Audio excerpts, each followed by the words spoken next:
Okay, people, today let's take a quick look at the Amazon exclusive Hasbro Marvel Legends Extremis Iron Man and Mandarin 2-pack. Or Marvel's Mandarin if you're nasty. I know. I grabbed about this Mandarin whenever they revealed it. I'd much rather have something classic. Something more exciting than dude in suit. But I couldn't help myself. I didn't get the first Extremis Iron Man.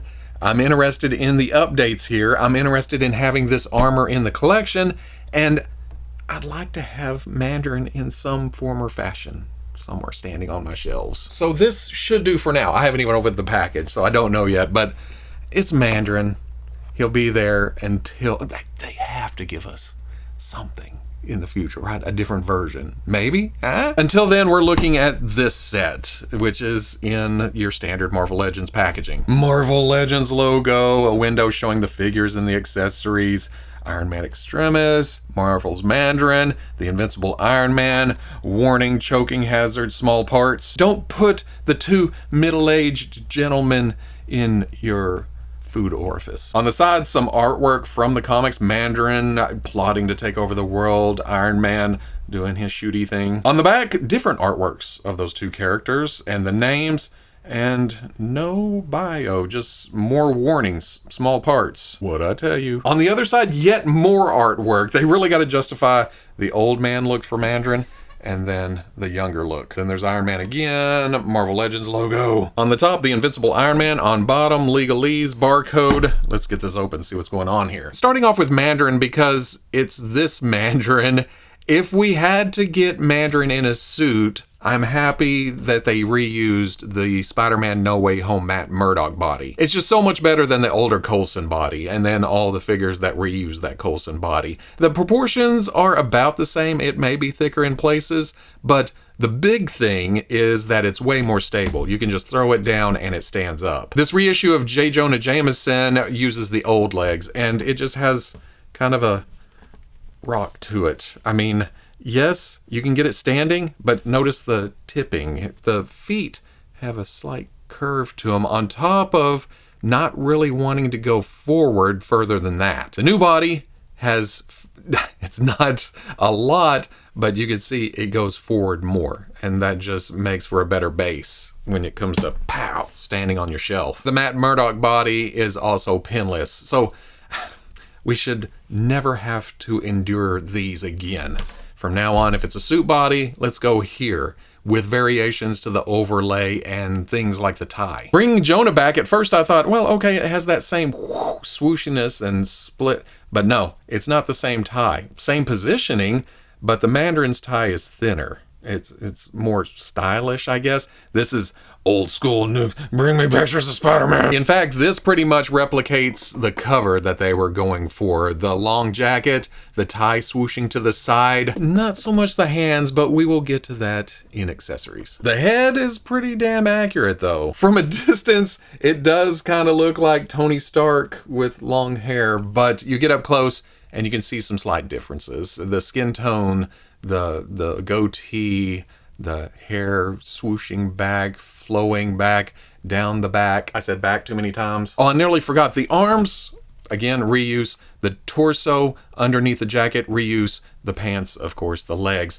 But the Mandarin's jacket over the torso, the overlay there is different. It's a longer coat and, well, that's it. It's longer. It's sculpted to look like there's another jacket underneath with this longer jacket over it, but it's just that small part right there. It's all one piece. It's even the same hands out of the package. Again, accessories, they're coming, but there's a grip and then there's kind of a gesturing. Then there's Iron Man, and this being my first time holding the newer Extremis in my hands, okay, I'm kind of glad I got the set. It makes it worth it. Yes, it has the unhelmeted Tony with this sock metal cover around his head, but I'm okay with this being an option. Again, when we get to accessories, we'll be able to spruce them up a little bit. Just to reiterate, I don't have the first version of this figure, so I can only put a picture of that side by side and compare the colors, which over on the new one, the 2-pack version, it's not quite as metallic. It's shiny, but the colors are brighter, the reds, the golds. I like how the unibeam has kind of a fade to it. It's white, but there is a little yellow or gold kind of fading in and out there. And it cuts a good silhouette. It's kind of simplified. Well, I guess that's the Extremis armor, right? He's got pecs sculpted in, some abs coming around. The battery discs, are these still batteries on the side like the old school Iron Man? Have the indents on the forearms and down here on the thigh, the armor look over the top of the leg armor. The gold has a little line into it. It's very flat. There's not a super amount of detail like added lines or textures, which I don't mind. Again, it makes it sleek. But there are things like this crevice at the elbow going down, and then the cover on the back of the hand. The foot is pointy, kind of that two-toed look on the end. Armor plate, an angle coming out, but there's also curves. So, yeah. There's not a lot going on, but I think that kind of works in this version's favor. It's certainly not as busy as other versions of the armor. And then bringing in another random one, it's more streamlined too. Which, again, it's Extremis. It's supposed to be. Besides wanting to get this armor into my own personal armory, I was interested in the upgrades that they did. And I had to go back and watch other people's reviews to see that the old one did not have this ab crunch. It seems like this would have been a perfect spot for a ball joint and not the hinge that they do. But at the same time, it allows for some crunchiness. A lot of crunch forward. Also a lot of arc back. But I will say out of the package, it's about right there. And the detents don't really lock in as you go back. There's a spring forward to it. And crunching forward, it's the same thing. It just kind of boop, kicks back up. There is a snap to the position it was out of the package. And there, I stood it up and did that. But then I realized he's got the crotch forward kind of import look. If you kick it back one more time to here, it wants to fall to this position, which makes the armor line up on all these lines, these grooves at the abs. So there, you can bring the top joint to here, bring the legs, and he's standing in a straight up position. Well, he's still kind of arced back in a hero pose, but I feel like that looks better than this, where he's got to kick forward. Well, that's not terrible. It's not full-on groin in your face, but I like this. Here, there is a long rod with a ball joint going into the torso. So that allows for some up and some down and some forward and some back, diagonal, wherever you want to go, with a cover piece in between to bridge the gap. On top of the shoulder pad being mounted down at the bottom of the shoulder. So that goes like this. If you bring the arm up, it'll ride up and not get in the way. Look at that. That works really, really well. Which also means that you can have the shoulders low if you want, especially if the shoulder pad is coming up and around, or you can force it higher and then the shoulder pad kind of sticks up. Actually, now that I do that, I'm not sure if this is accurate to the comics. I feel like sometimes it looked like this, but then I like the sleekness of this, and we'll get a better overall feel once we get the helmet on. Going over articulation, there is a ball at the top of the neck with a hinge underneath. That is a separate piece, but there's no movement to it. I think that's done just to cast this in skin tone and this in white. With the hair flowing down the back, can only look up about this far, but can bury the chin. Not great tilt. Where are my rings? Pin coming out to the shoulder rotates all the way around with a hinge that goes up to there. Swivel at the bicep. Double elbow all the way up. Swivel at the wrist with a hinge in and out. Crunchticles go this far forward and not so far back. This jacket is not the softest material. Swivel at the waist. Ball coming out to the hip, kicks forward, back, out. Swivel at the thigh. Double knee goes about there. Swivel at the ankle. Hinge goes back this far forward, front-facing pin for rocker. For Iron Man, same setup. There is a ball at the top of the neck, hinge underneath, but this time there is a ball that, not so much side to side, but there is a lot of forward and back.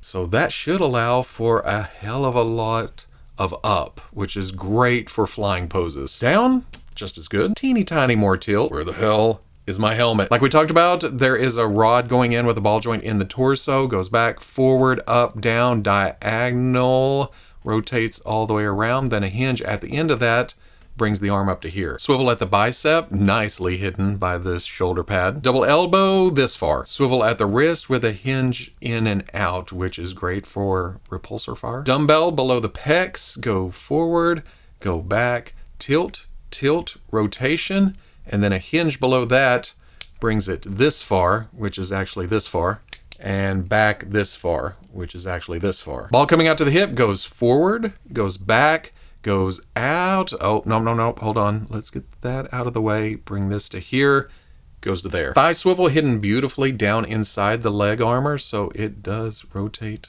all the way as far as you want to go. Double knee, oh, not bad at all. Hinge at the ankle goes back, goes forward, front facing pin for rocker. Okay, now we get down to the nitty gritty, the sprucing, the accessories. We talked about this head that was on it out of the package. I will mention that the inkjet looks great. The eyes, the mouth, the facial hair, everything. I'm gonna go ahead and swap that out for the old man head.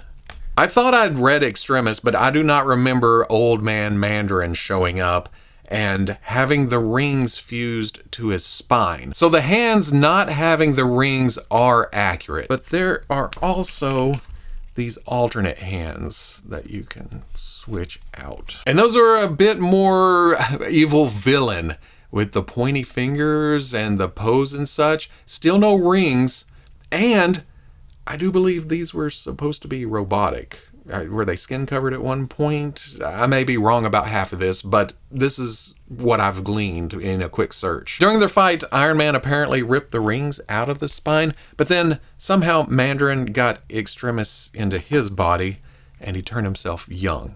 So that's where this comes into play. But if you remember the cover, apparently when he went young, he put the rings back on his fingers. So my favorite part of this set when it pertains to the Mandarin are the fists, because those actually have the rings sculpted on and painted. In fact, that's quite a bit of color, isn't it? You can see the purples and the pinks and the greens and the blues and the golds for each ring. Yeah, this is probably how I'll display this version. There's also these power effects that we have seen more than a few times, and all you have to do is kind of get it wrapped around however you feel like doing it, because it's twirly, it's swirly, it can go on this way or the other way, but it's just meant to represent his power in some way. That's not bad. I kind of like that, but still, he needs to be more super villainy. When it comes to Iron Man, you know where I'm going here. I like this head. I can use this anywhere else, but 9 times out of 10, my Iron Mans are usually displayed with the helmet head. Why won't this go on there? Behind the camera strength. And that looks great. The white eyes kind of tie down to the unibeam. It has some panel lining for the mouth and these lines coming in. I wonder what this whole thing would look like with some black line work down in the grooves. That is frosting on the cake. That's icing. That finishes things off. I am noticing that me manhandling this is smudging it up. The shiny finish. I wonder if I can get a cloth after that or something. But then there are these new and exciting effects we have never seen from Hasbro before. I know, I think we've seen these more than a few times, but have we ever seen them in this white, kind of fading to yellow at the end of the blast? I think this may be my favorite palm blasting Iron Man, and it all comes back to the ball joint at the shoulder. It just goes whoosh. But there's also holes in the bottom of the feet to replicate some blast effect for flying. I just noticed the fade in there too for the blast shining back on his palms. They also double as relaxed hands fairly well, just hanging down by his sides. But if you want your Iron Man to engage in some fisticuffs, there are some punching mitts too for both sides. Dang, that looks really, really good. I'm very happy with this Iron Man. Then we get to here and it throws me off a bit because of the height differences in the figures themselves. Mandarin stands at 6 1/8 inches tall, which actually kind of matches his comic book height of 6'2". Iron Man stands at slightly over 6.5 inches tall, which Tony is 6'1". I guess you can chalk it up to armor adding some height, but Extremis also feels very skin tight. So I'm not sure of the exact height of this armor itself. It just seems like this is a little bit too, but that's also fairly consistent with other Iron Man armors, like the two I had out a minute ago. Or these two. Or these two. Or these two. Mandarin's consistent with other humans I've have laying around in here. Matt Murdock, J. Jonah Jameson. But is smaller than some of the superhuman types. Because, I'm just now realizing this is based on an MCU figure, which usually runs closer to true 1/12 scale, whereas the comic book Marvel Legends run slightly larger than that. So, yeah, it comes off shorter. So at the end of the day, not the greatest 2-pack I've bought in recent history, but I'm happy to have this version of Iron Man, and I'm happy to have a Mandarin? No, I agree. This is not the most exciting iteration of this villain. I'd much rather have Axe of Vengeance. But there's also his robe look, his classic look. Man, to get him in a suit first is kind of...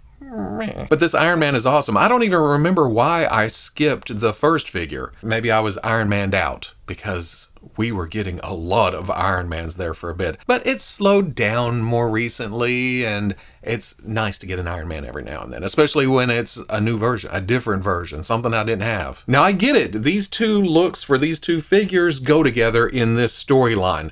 To get Extremis out there again, it would be this Mandarin.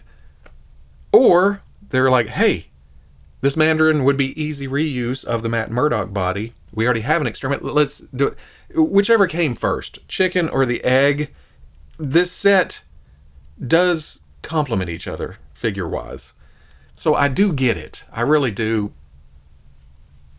But this better not be the only Mandarin we get. Sure, maybe eventually, but I don't want to wait that long for a different version, a supervillain version, and maybe something with different power effects for the different rings. You know what I'm talking about. Don't act like you don't.